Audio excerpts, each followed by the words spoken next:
Dulu pernah viral minta gaji 10 juta padahal baru lulus dan belum punya pengalaman apa-apa. Kini jebolan kampus nomor satu Indonesia ini nih kembali bikin heboh dunia maya. Karena cuitannya di media sosial katanya mereka merasa kesal ketika melamar kerja di salah satu perusahaan BUMN, dia tidak diterima. Yang diterima malah bapak-bapak hanya lulusan STM. Yuk simak ceritanya berikut ini.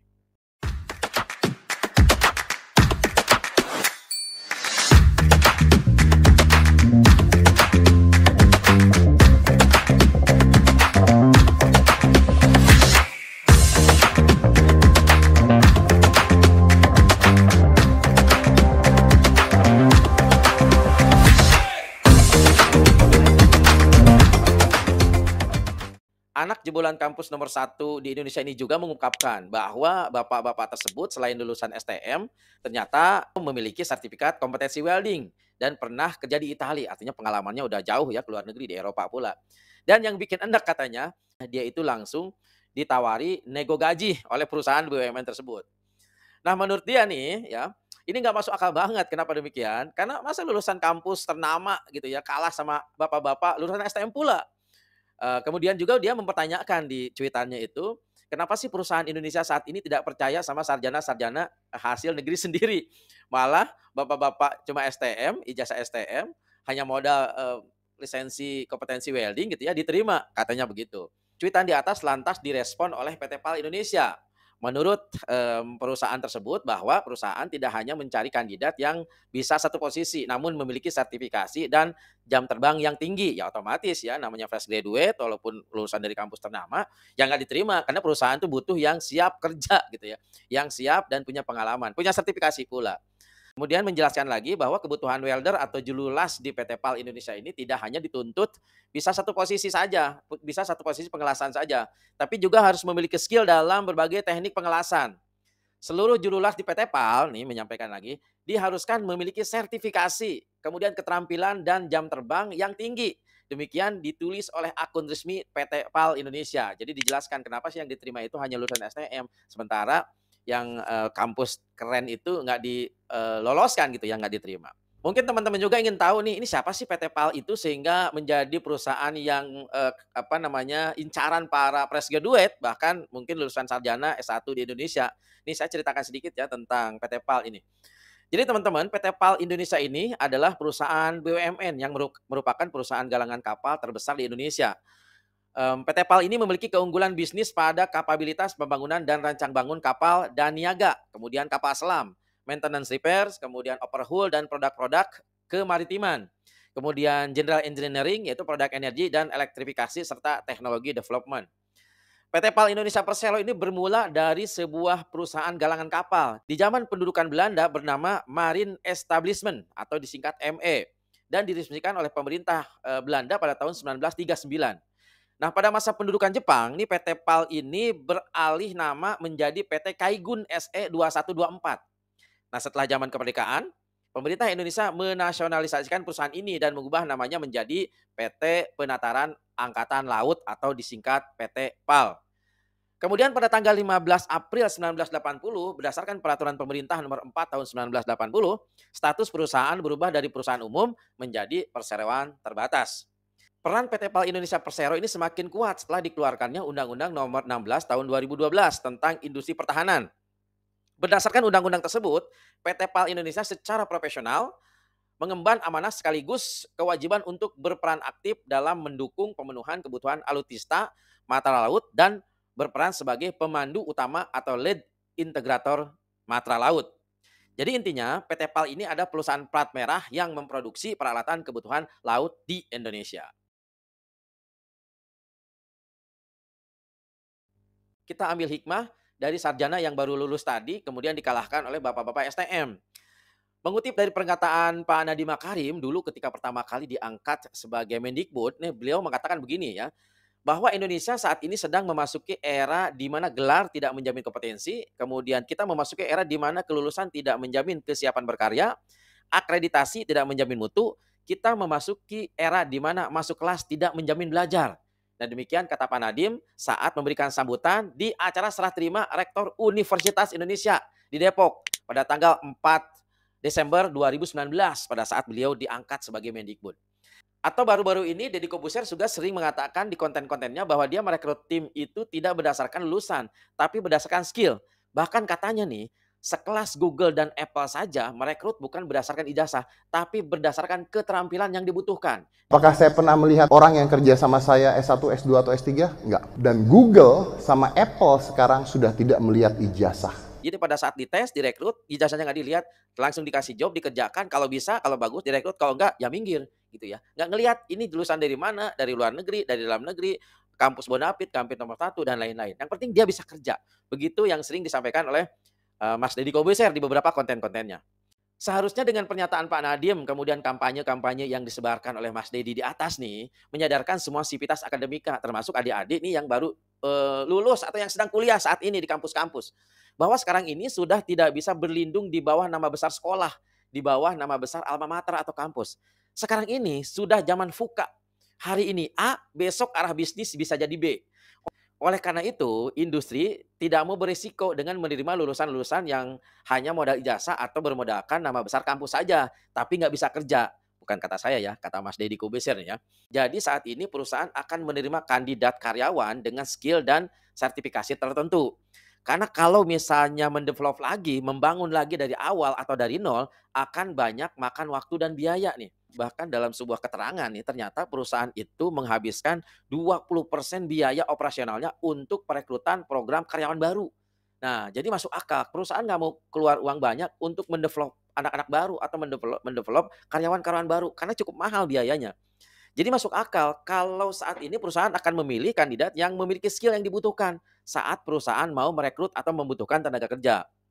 Nah, tentang masalah ini nih, saya pernah punya pengalaman. Jadi dulu ketika tahun 2009 saya diterima di perusahaan salah satu perusahaan, Astra Alat Berat yang tergabung dalam AHMC, Astra Heavy Equipment Mining Construction dan Energy. Nah, ini salah satu perusahaan yang apa namanya, yang favorit juga, perusahaan favorit yang dicari anak-anak fresh graduate nih.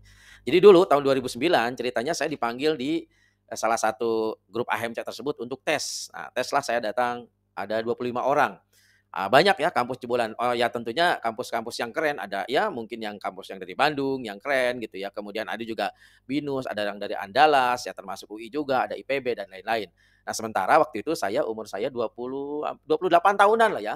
Nah mereka teman-teman 25 tahunan, aja fresh graduate gitu ya. Saya hanya, yang paling tua kayaknya saya waktu itu yang dipanggil untuk tes itu ya.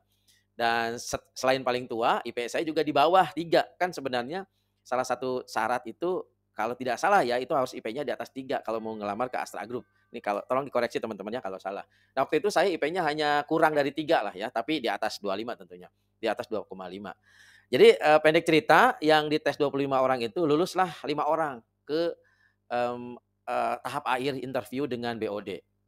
Nah, pada saat diwawancara saya juga termasuk dari 5 orang itu yang lolos. Setelah diwawancara yang 5 orang tersebut, yang diterima hanya saya dan 1 orang teman saya. Nah, yang 3 orang ini nih dari kampus terkenal, oh ya kampus terkenal, terus dia jurusan IT yang bagus lah ya, terus, Bonafit nih kampusnya, dia nanya ke saya, "Bang, lu kok lolos gitu ya?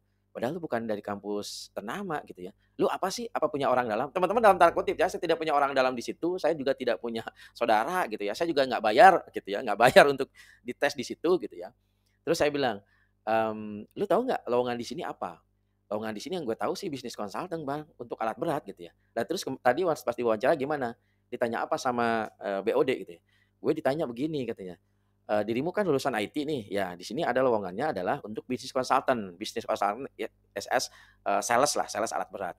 Terus ditanya sama BOD, "Kalau nanti ada, lowongan di IT kamu mau pindah nggak selain dari bisnis konsultan?" "Ya tentu saja Pak, saya mau pindah. Saya kan based on sebagai, orang IT gitu ya, ngapain saya, kerja nggak sesuai dengan pendidikan yang saya tempuh gitu ya, buat apa?" Katanya gitu. Dan akhirnya keputusannya dia itu nggak diterima. Ya salah, "Kok salah Bang?" "Ya karena kan yang dibutuhkan sekarang itu bisnis konsultan bukan orang IT, makanya lu nggak dikasih kesempatan untuk masuk di perusahaan ini." Gitu ya. Nah berkaca dari kasus di atas, termasuk juga pengalaman saya teman-teman, saya berpesan kepada adik-adik yang sedang sekolah saat ini, yang sedang kuliah, kemudian mungkin yang juga baru lulus atau yang mencari pekerjaan. Pertama, ketika Anda mencari pekerjaan di masa persaingan ketat ini era VUCA, era AI yang merajalela ya, pekerjaan-pekerjaan banyak digantikan oleh artificial intelligence atau si AI ini, Ini kita nggak usahlah mengedepankan idealis dulu. Misalnya, ketika kita lulusan teknik, Anda harus kerja di bagian mesin. Kalau kita butuh kerjaan, ambil aja kerjaan apapun. Nanti baru setelah seiringnya berjalan waktu, Anda pekerjaannya ternyata nggak sesuai passion Anda, cari pekerjaan yang memang sesuai passion. Sementara Anda sekarang cari pengalaman dulu aja. Nggak usah mengedepankan idealis, saya lulusan teknik, saya lulusan agrobisnis, harus kerja di kebun, saya lulusan hukum, harus kerja di hukum. Nggak gitu. Kenapa? Anda sudah mendapatkan kesempatan dikasih pekerjaan atau diterima bekerja di sebuah perusahaan pun udah beruntung, gitu, udah beruntung. Jadi belakangin dulu tuh yang namanya passion, yang namanya idealis. Nanti lambat laun setelah Anda kerja, setelah ada pengalaman, baru Anda mulai mencari apa sih sebenarnya yang cocok untuk Anda, gitu. Supaya apa? Supaya karir Anda melejit. Itu yang pertama. Yang kedua, selain mungkin Anda punya ijazah S1 nih yang dibiayai oleh orang tua, ya beda sama saya ya. Saya biaya sendiri dulu waktu kerja di pabrik, kemudian saya kuliah. Anda mengajarkan ijazah itu-itu saja. Mentang-mentang Anda kampusnya keren, mentereng, lolos gitu ya, seneng banget. Terus Anda kuliah di situ 3 atau 4 tahun atau 5 tahun dan Anda pede nanti keluar, kampus saya keren gitu ya. Nanti pastilah nggak ada perusahaan yang nolak saya. Guys, salah, salah. Kalau Anda hanya seperti itu, maka yang akan terjadi adalah seperti kasus yang curhat tadi tuh yang di atas. Jadi kalau misalnya adik-adik sekarang lagi kuliah, tambahkanlah ilmu dengan skill-skill yang tersertifikasi. Tambahin ikut training yang mengajarkan Anda jadi ahli. Karena kan kebanyakan kita ini di sekolah, kecuali sekolah dokter gitu ya, sekolah-sekolah yang memang spesialis, kampus-kampus kan tidak mengajarkan kita menjadi ahli, kan enggak tuh. Loh kok tidak mengajarkan, menjadi ahli? Karena kita lulus, kita cuma ijazah aja, nggak ada tuh sertifikasi kita jadi ahli apa. Karena yang namanya ahli itu pasti dia punya sertifikasinya, punya pengakuan. Jadi buat adik-adik, buat Anda sekarang yang lagi sekolah, yang lagi kuliah, selain mungkin nanti Anda mendapatkan ijazah, usahakan mengikuti training-training, mengikuti kursus-kursus, keterampilan yang spesifik. Misalnya nih, Anda lulusan teknik sekarang, teknik apapun. Ada misalnya AK-3 pesawat angkat angkut, ada pesawat tenaga produksi, ada lagi pesawat uap bejana tekan. Yang itu ketika Anda mengambil trainingnya dalam 1 bulan, Anda udah pasti mendapatkan sertifikasi dan itu spesialis gitu ya. Kemudian ada welding tadi tuh, ada konstruksi, ada kebakaran, banyak lembaga-lembaga yang menyediakan pelatihan-pelatihan tersebut. Ya sih memang harus mengeluarkan biaya tambahan lagi, tapi hasilnya akan menjamin Anda untuk memiliki sertifikasi dan keahlian khusus. Bukan berarti kuliah itu nggak penting, bukan. Penting kuliah itu, penting. Ijazah itu penting. Untuk sementara di Indonesia ya, untuk apa? Untuk sebagai syarat aja. Tetapi ketika di dunia kerja, ternyata yang terpenting adalah skill dan keahlian, termasuk juga skill itu Anda diakui nggak di sebuah lembaga, disertifikasi nggak. Itu yang paling penting.